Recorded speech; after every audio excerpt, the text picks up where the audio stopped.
សិភៅអប់រំសុជីវធម៌សម្រាប់កុមារចំណងជើងខ្ញុំត្រូវគោរពច្បាប់ចរាចរណ៍សិភៅនេះសម្រាប់កុមារអាយុចាប់ពី3ឆ្នាំដល់7ឆ្នាំ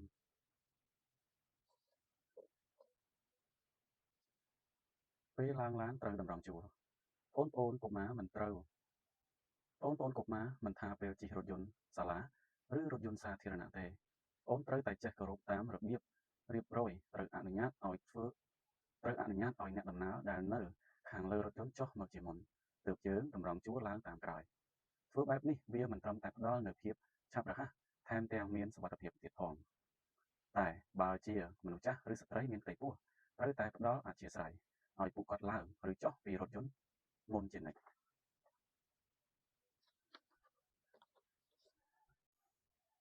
ពេលជិះឡានត្រូវពាក់ខ្សែក្រវាត់សុវត្ថិភាពនៅពេលដែលឡានត្រូវចាក់ហ្វ្រាំងដោយប្រថុចញ៉ាច់តែងតែធ្វើឲ្យអ្នកដំណើរនៅក្នុងឡានជ្រុំមើលទៅខាងមុខបង្កឲ្យមានរបួសបែបនេះហើយទើបនៅក្នុងឡានទាំងអស់គឺមានខ្សែក្រវាត់សុវត្ថិភាពដែលអាចរក្សាសុវត្ថិភាពអ្នកដំណើរបានអញ្ចឹងហើយនៅគ្រប់ពេលដែលជិះឡានបងប្អូនត្រូវតែដាក់ខ្សែក្រវាត់សុវត្ថិភាពជាដាច់ខាត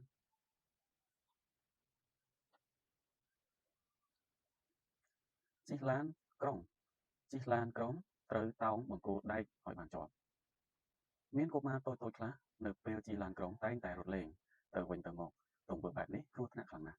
បើតែកង់ឡានជាន់ហ្វ្រាំងទាន់ហន់បងប្អូនប្រកាសជាដួលដូច្នេះហើយនៅពេលជិះឡានក្រុងបងប្អូនត្រូវតែអង្គុយឲ្យបានស្រួលបួលតែបើគ្មានកន្លែងអង្គុយទេត្រូវឈរតោងបង្គោលដែកឲ្យជាប់ជៀសវាងគ្រោះថ្នាក់ជាយថាហេតុណាមួយ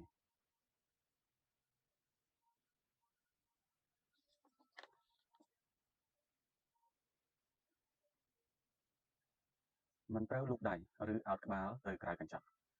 ពេលជិះនៅក្នុងរថយន្តបងប្អូនកុមារដាច់ខាតមិនត្រូវឱតក្បាលឬលូកដៃចេញទៅក្រៅកញ្ចក់បង្អួចរថយន្តនោះទេធ្វើបែបនេះគ្រោះថ្នាក់ខ្លាំងណាស់បើចៃដន្យរថយន្តដែលបើកពីមុខមកពាក់នឹងរថយន្តដែលយើងកំពុងតែជិះនោះវានឹងបុកត្រូវក្បាលឬត្រូវដៃរបស់បងប្អូនអាចបង្កគ្រោះថ្នាក់ដល់អាយុជីវិតបាន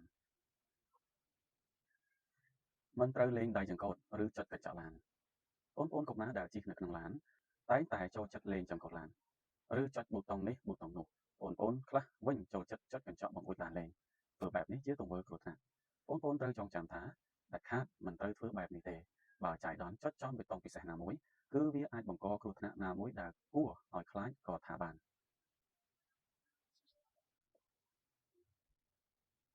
ត្រូវរងចាំឲ្យឡានឈប់សិនមុននឹងចុះពីឡាន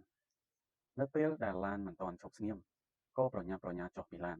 វាជាទង្វើគ្រោះថ្នាក់ព្រោះនៅពេលដែលឡានមិនទាន់ឈប់ស្ងៀមស្រួលបួលក្រោយឡាននៅតែរអិលទៅមុខបើចុះមកពេលនោះវានឹងធ្វើឲ្យរាងកាយរបស់បងប្អូនច្រមិលទៅមុខតាមបង្កជាគ្រោះថ្នាក់របួសស្នាមមិនខាន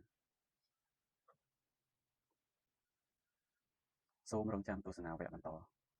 ដែលជាវគ្គបញ្ចប់